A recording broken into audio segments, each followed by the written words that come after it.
जय हिंद प्यारे साथियों। कैसे हो आप सब? बिल्कुल मस्त होंगे। Unique study with Ajay YouTube channel पर आप सभी का बहुत बहुत स्वागत है। और आज के इस वीडियो में मैं बात करने वाला हूँ एक बहुत ही महत्वपूर्ण टॉपिक के ऊपर। और ये वाला जो वीडियो है आपके बहुत काम का होने वाला है, चाहे आप किसी भी सब्जेक्ट से बिलोंग करते हो।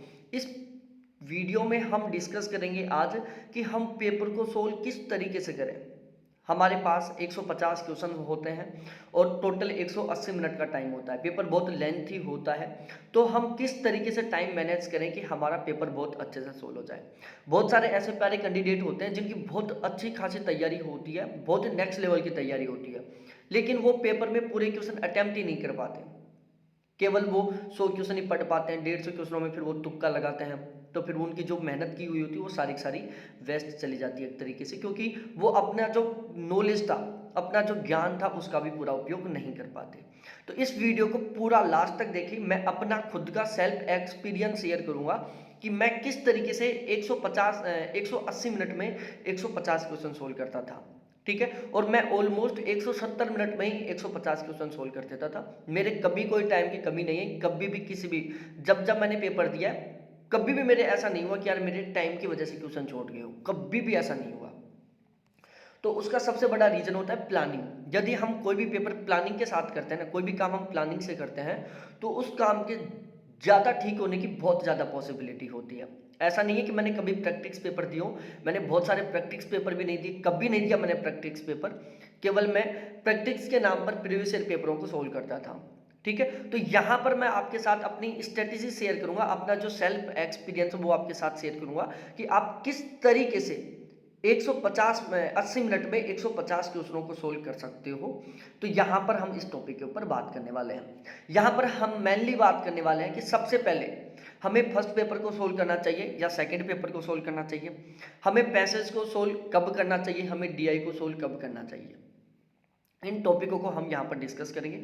साथ साथ हमें पेपर कितने राउंड में कंप्लीट करना चाहिए।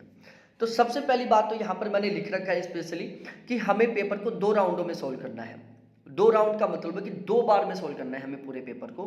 अब देखो, कुछ लोगों के दिमाग में ऐसा होता होगा, कुछ लोग ऐसे करते होंगे कि पहले सब्जेक्टिव पेपर को सोल्व करते हैं, उसके बाद फर्स्ट पेपर को सोल्व करते हैं। हमें ऐसा नहीं करना।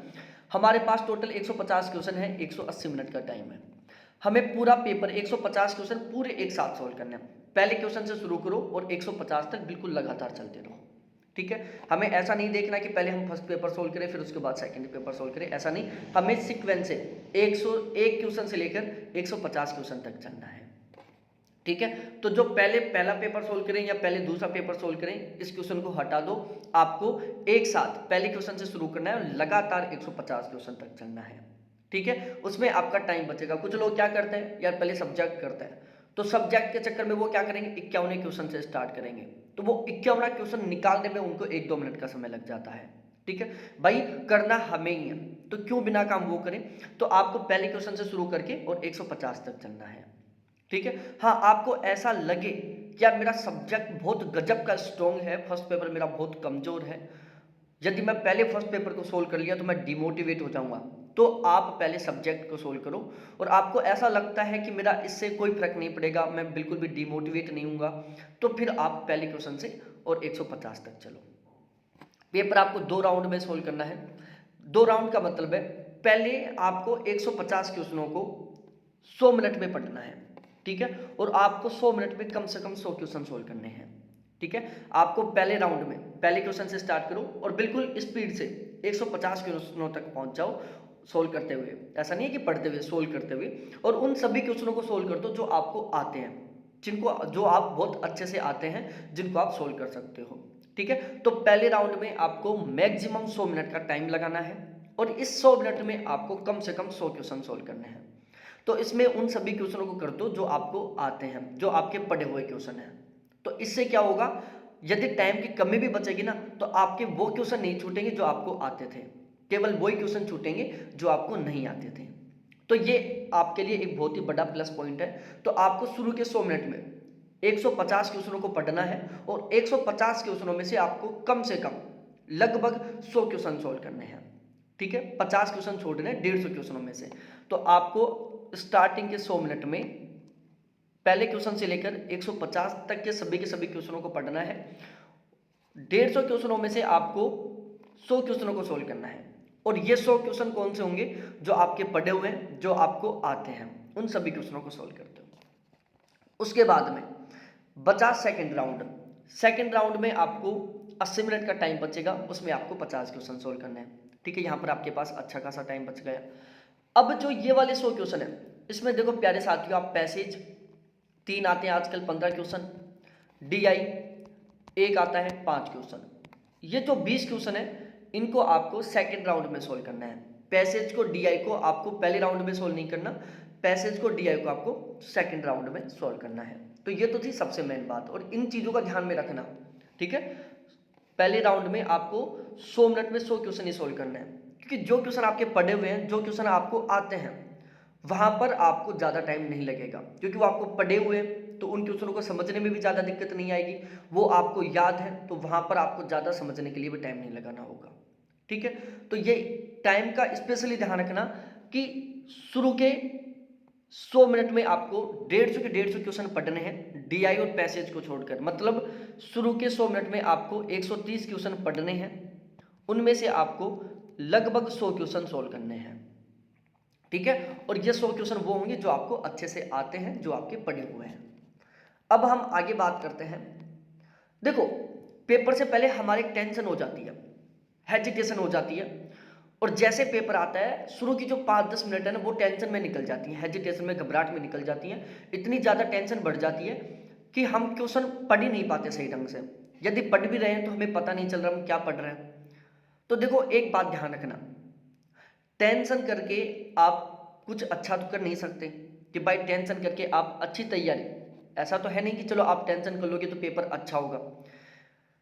यदि आप टेंशन करोगे, बिल्कुल जायज़ सी बात है, इसको आपको याद रखना है, टेंशन करके आप अच्छी तैयारी के बावजूद पेपर खराब कर लेंगे। ध्यान रखना, यदि आप टेंशन करोगे, आपकी चाहे कितनी भी अच्छी तैयारी क्यों ना हो, आप पेपर खराब ही करेंगे। यदि आप पॉजिटिव सोचेंगे, आप बिना टेंशन रहोगे, बिल्कुल फ्रेश माइंड के साथ रहोगे, तो आप कम तैयारी के बावजूद भी पेपर को बहुत अच्छा सोल्व करोगे, बहुत ठीक करोगे। तो आपको ये तो आज ही अपने माइंड सेट में सेट कर लेना है कि यदि मैं टेंशन करूंगा, पेपर टाइम में यदि मैं टेंशन करूंगा, तो मैं केवल नुकसान ही करूंगा, अपना फायदा किसी तरीके का नहीं करूंगा। यदि मैं टेंशन करूंगा, हेजिटेशन रखूंगा, तो मेरा बहुत बड़ा नुकसान हो जाएगा, फायदा 0% होगा। और यदि मैं माइंड को बिल्कुल फ्रेश रखूंगा, बिल्कुल पॉजिटिव सोचूंगा और बिना टेंशन के रहूंगा, तो मैं पेपर बहुत अच्छा करूंगा, पॉजिटिव ही रिजल्ट आएगा। ठीक है, तो टेंशन करोगे तो भाई कैसी भी तैयारी करके चले जाओ, आपका पेपर खराब होगा। और यदि फ्रेश माइंड के साथ रहोगे, तो कम तैयारी है तो भी आप पेपर बहुत अच्छा सोल्व करोगे। ठीक है ना, तो ये आपके माइंड में पहले से सेट कर लेना। तो टेंशन तो बिल्कुल लेनी ही नहीं है आपको। आप पेपर में जितना पॉजिटिव सोचोगे, पेपर टाइम के दौरान, आप 3 घंटे का पेपर होगा, आपको 1 घंटे पहले बैठा लिया जाएगा, पेपर सेंटर रूम के अंदर 1 घंटे पहले बैठा लिया जाएगा। आप टोटल 4 घंटा सेंटर पर बैठोगे, रूम के अंदर लैपटॉप के आपके टोटल 4 घंटे बैठोगे। ठीक है, तो आपको क्या करना है, जो 4 घंटे आप बैठे हुए ना, उसमें केवल आपको पॉजिटिव सोचना है, माइंड को बिल्कुल फ्रेश रखना है और बिना टेंशन के साथ रहना है। ठीक है, बिना टेंशन के साथ रहना, बिल्कुल पॉजिटिव सोचना है और माइंड को बिल्कुल फ्रेश रखना है। क्योंकि अक्सर आपको खुद को भी पता होगा, जब टेंशन होती है तो हम बहुत सारी चीज़ों को भूल जाते हैं, ना सही ढंग से पढ़ पाते, ना सही ढंग से समझ पाते। और जब हमारा माइंड बिल्कुल फ्रेश होता है, जब हम पॉजिटिव सोचते रहते हैं, तो हर चीज़ हमें टाइम टू टाइम याद आती रहती है। ठीक है, दूसरा, हम बहुत अच्छे से पढ़ पाते हैं। तीसरा, हम क्वेश्चन को बहुत अच्छे से समझ पाते हैं। तो यदि आप माइंड को बिल्कुल फ्रेश रखोगे, पॉजिटिव सोचोगे, तो आपके कम से कम 5-7 क्वेश्चन ज़्यादा ठीक होंगे।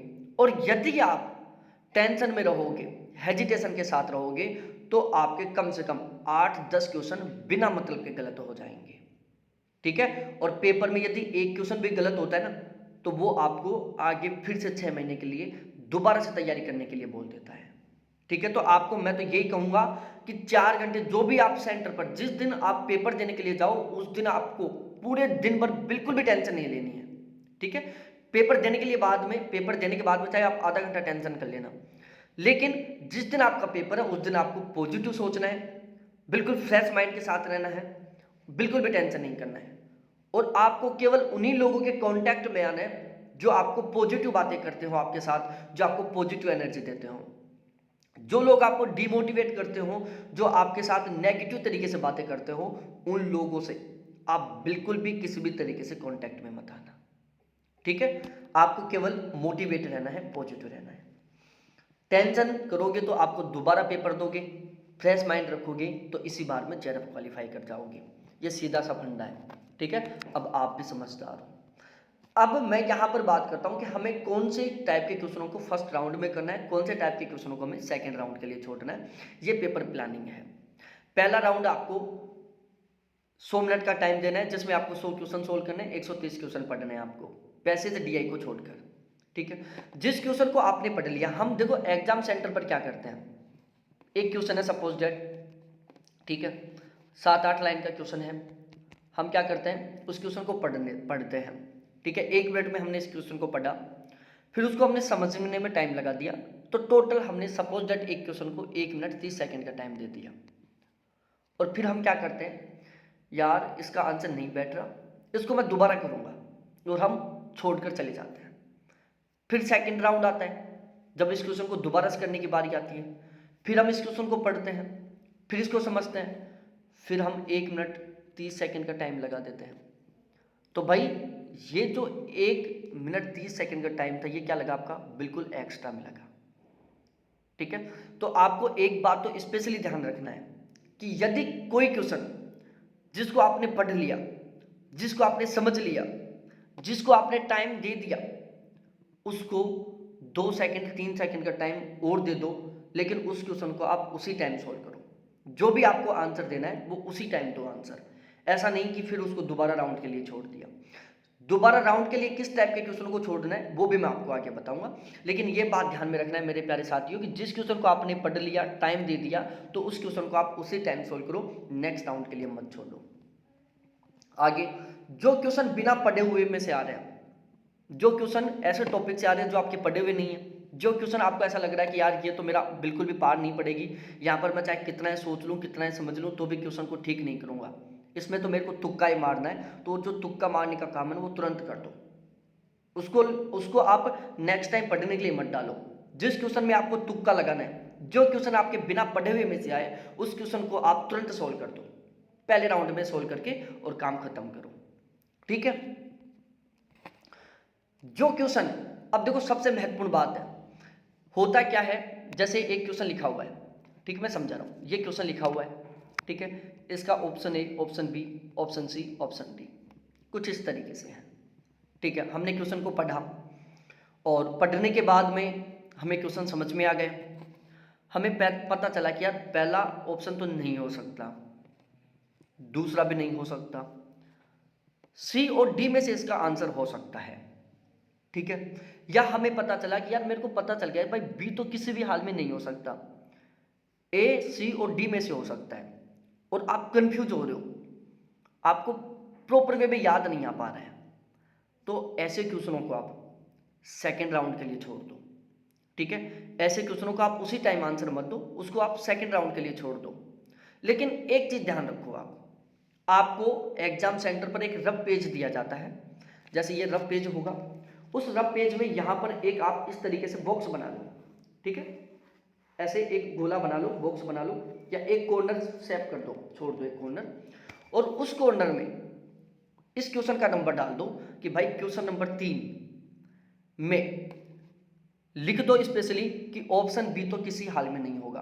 तो आप क्या करो, वहां पर लिख दो, जैसे वो जो खाली पेज होगा उसमें लिख दो कि क्वेश्चन नंबर 3 का ऑप्शन बी तो किसी हाल में नहीं होगा, मेरे को नेक्स्ट राउंड में केवल ए, सी और डी पर ही टाइम देना है।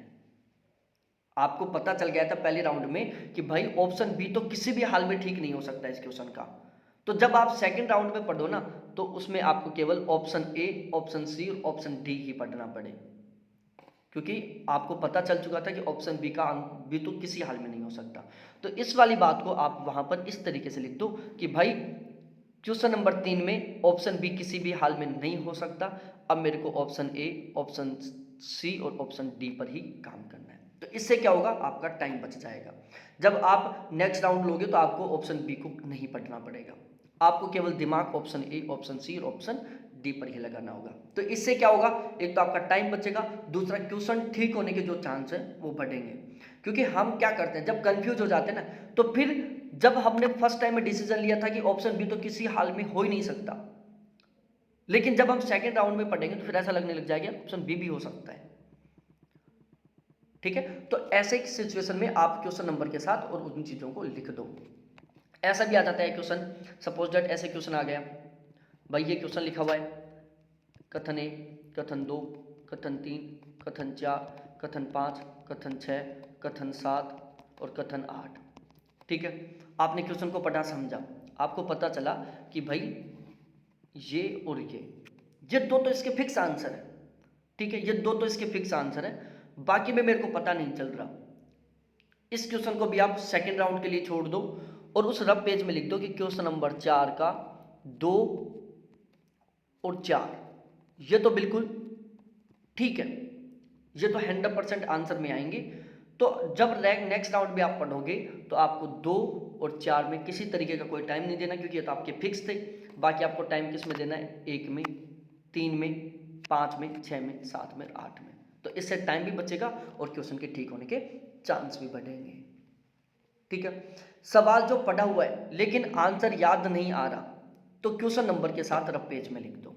ठीक है, आपको सेकंड राउंड के लिए कौन से क्वेश्चन को छोड़ना है, एक तो मैंने अब भी बता दिया जिस टाइप का क्वेश्चन। दूसरा क्वेश्चन, आपका टॉपिक पढ़ा हुआ है लेकिन उस टाइम आपको प्रॉपर वे में उसका आंसर याद नहीं आ रहा, तो आप ऐसे क्वेश्चन को क्या करो, उस रफ पेज में क्वेश्चन नंबर के साथ लिख दो। भाई क्वेश्चन नंबर 6 एक ऐसा क्वेश्चन है, मेरा पढ़ा हुआ तो है लेकिन मैं कंफ्यूज हो रहा हूँ।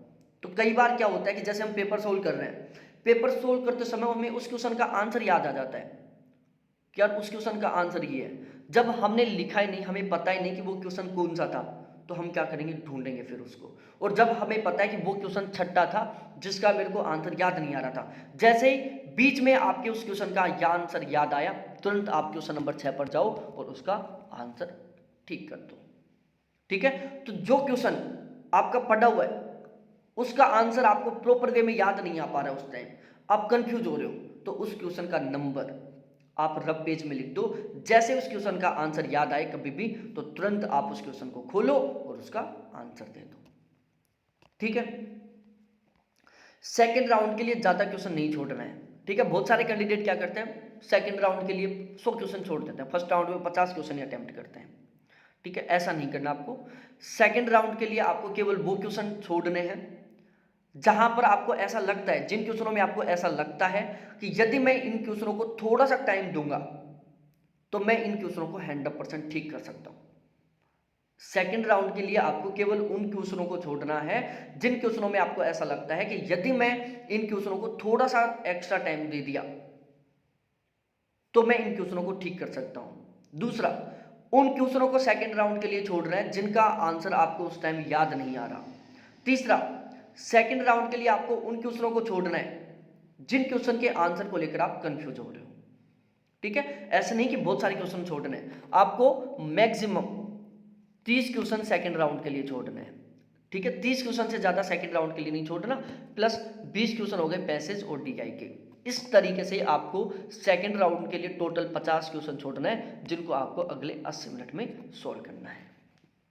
ठीक है, पैसेज को आप सेकंड, जैसे आपका फर्स्ट राउंड कंप्लीट हुआ, 80 मिनट का सेकंड राउंड स्टार्ट हुआ, आप स्टार्टिंग टाइम में तीनों के तीनों पैसेजों को सोल्व कर दो। आजकल 3 पैसेज आते हैं, 2 सब्जेक्ट में, 1 फर्स्ट पेपर में, तीनों के तीनों पैसेजों को सोल्व कर दो।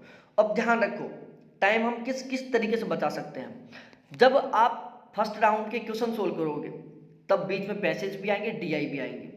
ठीक है, तो आपको क्या करना है, उस रफ पेज में लिख देना है कि पैसेज फर्स्ट क्वेश्चन नंबर 16 से स्टार्ट हो रहा है। जब आप फर्स्ट राउंड पढ़ोगे तो आपको पता चल जाएगा कि पैसेज कहां से स्टार्ट हो रहा है।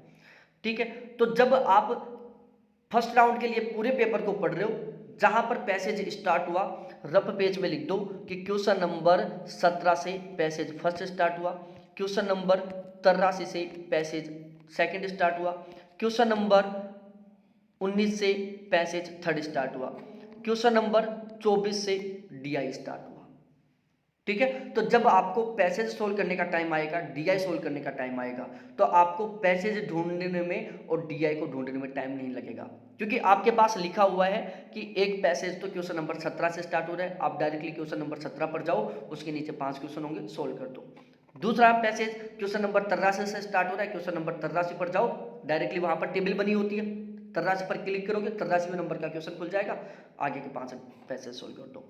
पैसे क्वेश्चन नंबर 19 पर जाओ, आपको पता है लिखा हुआ है कि क्वेश्चन नंबर 19 से तीसरा पैसेज स्टार्ट हो रहा है, क्वेश्चन नंबर 19 पर जाओ, तुरंत पैसेज खुल जाएगा, बाकी क्वेश्चन सोल्व कर दो। आपको पता चला कि क्वेश्चन नंबर 24 से डीआई स्टार्ट हो रहा है, क्वेश्चन नंबर 24 पर जाओ, तुरंत डीआई खुल जाएगा, बाकी के क्वेश्चनों को सोल्व कर दो। तो इससे क्या होगा, आपको पैसेज ढूंढने में और डीआई ढूंढने में टाइम नहीं लगेगा। ठीक है। यदि आप इस तरीके से रफ पेज पर नहीं लिखोगे तो सेकंड राउंड में आप ढूंढते ढूंढोगे यार पैसेज कहाँ स्टार्ट हुआ था, डीआई कहाँ से स्टार्ट हुआ था। ठीक है। तो फर्स्ट राउंड में जब आप फर्स्ट राउंड के क्वेश्चन सोल्व करोगे और जहां पर पैसेज स्टार्ट होता है उसका क्वेश्चन नंबर आप रफ पेज पर लिख दो। ठीक है। जहां से डीआई स्टार्ट होता है, जिस क्वेश्चन नंबर से डीआई स्टार्ट हो रहा है उस क्वेश्चन नंबर को रफ पेज पर लिख दो। ठीक है।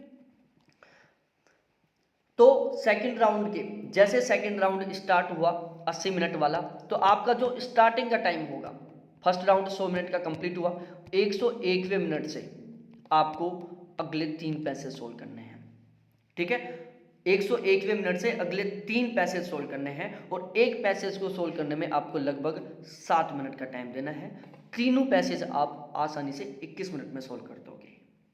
ठीक है, एक साथ 21 मिनट में। तो हमारा माइंड सेट उसी तरीके का जनरेट हो जाएगा। ध्यान रखना, तीनों के तीनों पैसेज आपको एक साथ सोल्व करने हैं। ऐसे नहीं है कि पहला पैसेज सोल्व कर दिया फिर कुछ टाइम बाद दूसरा करो, कुछ टाइम बाद तीसरा, नहीं, तीनों के तीनों पैसेज आपको एक साथ सोल्व करने हैं। तो उससे क्या होगा, आपका माइंड सेट उसी तरीके से तैयार हो जाएगा एक साथ। ठीक है। उसके बाद में बात आती है डीआई की। यदि आपको लगता है कि डीआई और मैथ मेरा बहुत सही है, आपको भी पता होगा कि डीआई मैथ आपका कैसा है, जैसे आप डीआई को पढ़ोगे आपको पता चल जाएगा कि यार डीआई को मैं सोल्व कर सकता हूँ, तो आप उसको सोल्व करने के लिए टाइम दो लगभग 8 मिनट का। ठीक है। और आपको ऐसा लग रहा है कि यार डीआई मेरे पार की नहीं है, बात नहीं हो पाएगा, तो फिर आप टाइम मत दो डीआई को। मैथ का सीन है, आपको क्वेश्चन समझ में आ रहा है, आपको क्वेश्चन सोल्व करने का तरीका पता है, तो आप सोल्व कर दोगे। यदि आपको नहीं आता है क्वेश्चन सोल्व करना, क्वेश्चन के सोल्व करने का तरीका नहीं पता, तो आप यहाँ पर बिना काम टाइम वेस्ट करेंगे। तो यदि आपको ऐसा लगता है आपकी खुद की ईमानदारी के साथ कि यदि मैं इस डीआई को टाइम दूंगा तो मैं 100% कम से कम 2-3 क्वेश्चन तो ठीक करूंगा ही, तो आप डीआई को टाइम दो भाई साहब।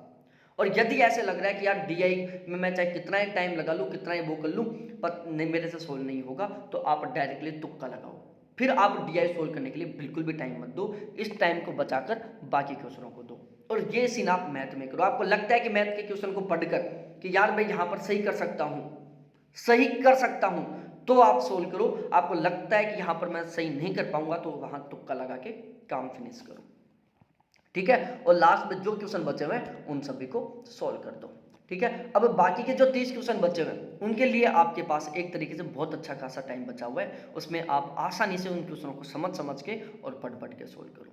तो ये था मेरा पर्सनल एक्सपीरियंस पेपर सोल्व करने का मेरे प्यारे साथियों। यदि आप इस तरीके को अपनाओगे तो 100% आप बहुत ही अच्छे तरीके से कम टाइम में बहुत ही शानदार वाला पेपर सोल्व कर पाओगे। ठीक है। तो बहुत बहुत धन्यवाद मेरे सभी प्यारे साथियों को देखने के लिए, थैंक्स। और बहुत बहुत बेस्ट ऑफ लक कि आपका पेपर बहुत अच्छा हो, आप जैसी तैयारी करके गए हो उससे कहीं ज़्यादा अच्छा पेपर हो आपका।